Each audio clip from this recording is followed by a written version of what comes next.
बिस्मिल्लाहिर्रहमानिर्रहीम। नाजरीन अस्सलाम वालेकुम। नाजरीन, आज मैं पाकिस्तान की अफ़गान शहरियों और ख़ुसूसन रेफ्यूजीज़ के हवाले से जो पॉलिसी है उसी पे मैं आपके साथ अपने जो वो है वो शेयर करना चाह रहा हूँ। यूजुअली हमने देखा है कि पाकिस्तान की पॉलिसी अक्सर होती नहीं है, बल्कि नी जर्क एक रद्द अमल के तौर पर पॉलिसियाँ अक्सर सामने आती है। कुछ चंद दिन पहले जो वज़ीर आज़म पाकिस्तान ने फैसला किया था कि अफ़गान रेफ्यूजीज़ खा उनके साथ ACC यानी अफ़गान सिटीज़न कार्ड हो या प्रूफ ऑफ रजिस्ट्रेशन यानी POR कार्ड UNHCR इशू करती है उनको भी, और जो इलीगल है और वही अफ़गान जो तालिबान की हुकूमत आने के बाद जो इस्लामाबाद शिफ्ट हुए हैं और यहाँ से वो दूसरे ममालिक को जाना है, उन सब को कहा है कि आप जो है इस्लामाबाद और रावलपिंडी के जो ये रीजन है इससे वो बाहर निकले। और कुछ को तो 31 मार्च का दिया है और जो POR कार्ड होल्डर है उनको 31 जून का जो डेट है, लेकिन इस्लामाबाद कैपिटल टेरिटरी और रावलपिंडी से फौरी तौर पर सबको शिफ्ट करना पड़ेगा। अभी ये एक इंसानी हकूक़ के हवाले से देखे या पाकिस्तानी कवानीन के हिसाब से देखे तो उस पर बात हो सकती है, क्योंकि अगर एक बंदा गैर कानूनी इस्लामाबाद में है तो पेशावर में भी गैर कानूनी होगा, लाहौर में भी होगा और कराची में या दीगर शहरों में वो गैर कानूनी तस्वुर होगा, क्योंकि एक ही मुल्क है और एक ही पॉलिसी होती है। अभी मैं ये इस पर बात करना चाह रहा हूँ कि पाकिस्तान क्यों अफ़गान रेफ्यूजीज़ के हवाले से एक मुस्तकिल पॉलिसी जो है वो लैग करती है। वो उनकी गैर मौजूदगी में अक्सर हमने देखा है कि रिएक्शन बेस्ड जो है वो पॉलिसी अडॉप्ट करती है। तो पहली बात तो ये है, और ये अक्सर हमने देखा है कि फिर ज़बरदस्ती वो निकाल लेते हैं। पाकिस्तान में एक डिस्कशन यूजुअली चल रही है कि पाकिस्तान के माशी मसाइल है, सिक्योरिटी मसाइल है और सियासी मसाइल है, और हमने अक्सर देखा है कि अफ़गान शहरियों के हवाले से भी वक्तन फ़वक्तन अगर माशी मसाइल में भी उनका ज़िक्र होता है, सियासी मसाइल में भी उनका ज़िक्र होता है, और इसी तरह जो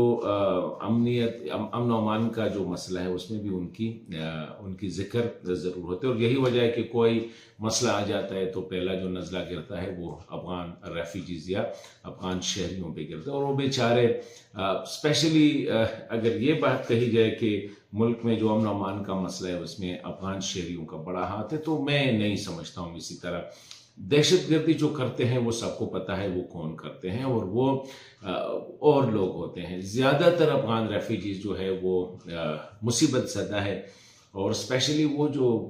तालिबान हुकूमत आने के बाद जो आए हैं वो सारे सहमे हुए, डरे हुए, ना उनकी कोई रजिस्ट्रेशन है, ना उनके पास, अक्सर हमने देखा इस्लामाबाद में भी बड़ी मुसीबत में रहते हैं। तो ये एक लार्जली जो बयानिया है कि अफ़गान रेफ्यूजीज़ जो है या अफ़गान शहरी जो है, खा वो POR कार्ड होल्डर हो या ACC कार्ड होल्डर हो या इवन जो इलीगल हो, ज़्यादातर जो है इकोनॉमिक एमिग्रेंट्स है, और या वो जो तालिबान की डर से इधर आए हैं, दीगर ममालिक जा रहे हैं, वो अगर कोई कहे कि दहशतगर्दी में मुलविस है तो मेरे ख्याल में ये मुनासिब नहीं होगा। है अफ़गान से इस तरह उसी दिन हुआ कि एक जो बातरीस के जो डिप्टी गवर्नर है उनका बेटा जो बुरहानुद्दीन है, वो जो एक TTP के साथ पाकिस्तान के खिलाफ लड़ रहा था और उनको हलाक किया गया और उनकी लाश फिर क्रॉस द बॉर्डर भेजी गई। ऐसे लोग हैं, लेकिन ज़्यादातर जो है वो मेहनत मजदूरी करते। तो पहले तो ये है कि ये मैं नहीं समझता हूँ कि पाकिस्तान की लॉ एंड ऑर्डर में ज़्यादातर अफ़गान रेफ्यूजीज़ का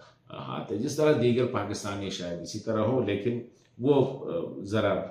गैर मुनासिब लगता है। दूसरी बात अगर हम कह दें कि जी के ये जो मईशत पे बोझ है, मैं समझता हूँ कि देखिए अफ़गान रेफ्यूजीज़ अक्सर मेहनत मजदूरी करते हैं, और ज़्यादातर जो है ना वो टफ़ जॉब जो होता है जैसे कंस्ट्रक्शन सेक्टर में होता है या उसमें करते हैं, या कारोबार करते हैं, दीगर तंदूर और रेस्टोरेंट्स और ट्रांसपोर्ट और ये जो कंस्ट्रक्शन मशीनरी और या कंस्ट्रक्शन में जो मैनुअल काम होते हैं ज़्यादातर वो करते हैं और बड़ी मेहनत और जानफशानी के साथ काम करते हैं। तो एक पाकिस्तान को एक चीप लेबर भी अवेलेबल है, टेक्निकली भी वो ठीक है। तो ये भी नहीं है कि पाकिस्तान की जो ट्रिलियंस ऑफ डॉलर इकानमी है उसमें ये चंद लाख या मिलियन कम 1.5 मिलियन ये जो है ये इतना बोझ बढ़ा हुआ है कि पाकिस्तान की मईशत को कोलैप्स कर रहे हैं। मैं समझता हूँ कि ये भी थोड़ा सा एक ऐसा है कि वो लग नहीं रहा है कि शायद जो है इतना बड़ा बोझ बन गया है कि अभी वो इतना असिमिलेट हो चुके हैं कि कोई ये मुश्किल से वो करते हैं कि कौन अफगान है। कोई 20 साल से, कोई 30 साल से, कोई 40 साल से इधर पैदा हुए, इनके इधर इनके बच्चे हुए, उनको पता भी नहीं है कि अफगानिस्तान क्या है। तो इस वजह से मैं कह रहा हूँ कि थोड़ा सा एक पॉलिसी होनी चाहिए कि इनको अगर हमने रिपेट्रिएट करना है तो किस तरह रिपेट्रिएट करना होगा। तीसरी, हम जो अक्सर जब कोई सियासी सरगर्मी होती है, स्पेशली जो PTI वगैरह की, उसमें ये बयानिया होता है कि जी उसमें गैर मुल्की शहरी, और गैर मुल्की शहरी का मतलब है कि अफगान शहरी मुलविस। देखिए, एक तो अफगान शहरी वो जो है बच्चे या जवान जो गुज़िश्ता 40 साल से 45 साल से उनके फैमिलीज आए हैं, वो यहाँ पे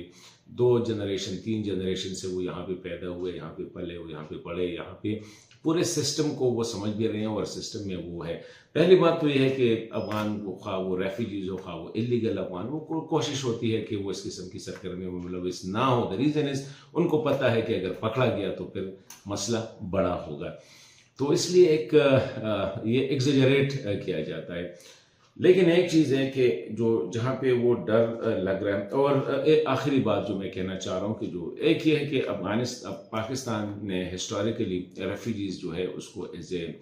ए प्रेशर टूल भी इस्तेमाल किया है काबुल पे दबाव लाने के लिए। वहाँ पे अगर काबुल कोई बात इस तरह कर देता है तो यहाँ से हम पुश करते हैं रेफ्यूजीज़ को, हज़ारों की तादाद में, लाखों की तादाद में हम पुश करते हैं कि जी यही ले अपने बंदे को जो है ना साथ रखे।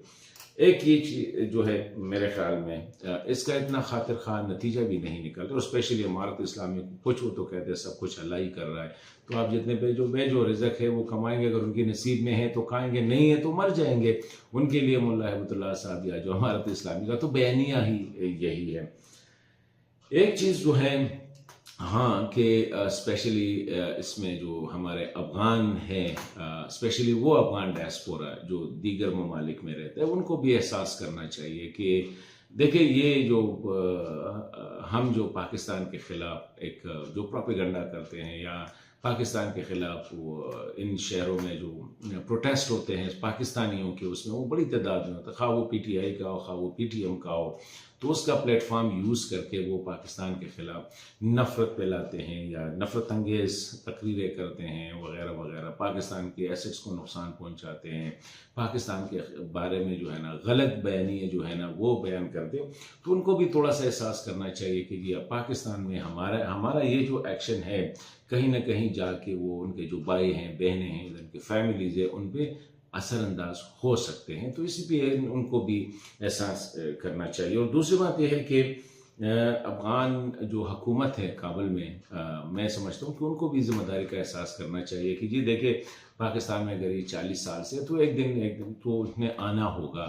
तो किस तरह उनके लिए कोई प्लान होनी चाहिए, कोई उनके लिए कैंप्स होनी चाहिए, उनके आबादकारी के हवाले से जो है ना बातचीत होनी चाहिए। तो जिम्मेदारी सब पे आती है, ये नहीं है। इस तरह इंटरनेशनल कम्युनिटी भी, अगर वो अफ़गान जो अमेरिका और नेटो के दीगर ममालिक कह रहे थे कि हम उनको अपने मुल्कों में एडजस्ट करेंगे, तो अभी वो अपना वादा पूरा करें। इधर ये बेचारे बड़े मुसीबत में रह रहे हैं, बड़ी सहमे हुए, डरे हुए,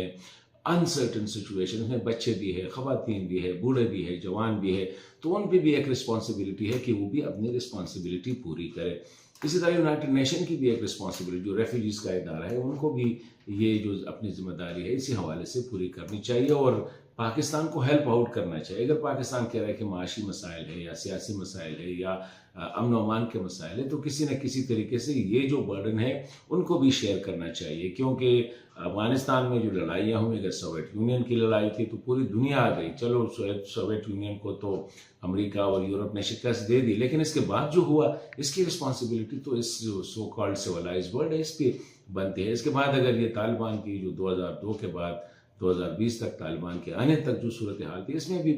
तकरीबन 50 ममालिक के अफवाज इधर थे, तो उनको भी अपना जो है ना बर्डन शेयर करना चाहिए। अफगान हुकूमत को भी हेल्प आउट करना चाहिए, पाकिस्तान की भी हेल्प करनी चाहिए कि किस तरह ये जो मैसिव एक मसला है इसको किस तरह हैंडल करना चाहिए। और पाकिस्तान के लिए मैं आखिर में यही कहूँगा कि हमारे एक पॉलिसी होनी चाहिए, परमानेंट पॉलिसी होनी चाहिए, नी जर्क रिएक्शन नहीं होनी चाहिए। सुबह बंदा उठता है कहता है जी उनको निकालना चाहिए, शाम को पता चल जाता है नहीं जी ठीक है जी, थोड़ा सा उनको डेट देना चाहिए, एक पॉलिसी हो, एक टाइम फ्रेम हो और उस टाइम फ्रेम पे फिर अमल करना चाहिए, तब जाके हमारी बात भी कोई एक्सेप्ट करेगा और हमारी संजीदगी को भी वो संजीदगी से लें।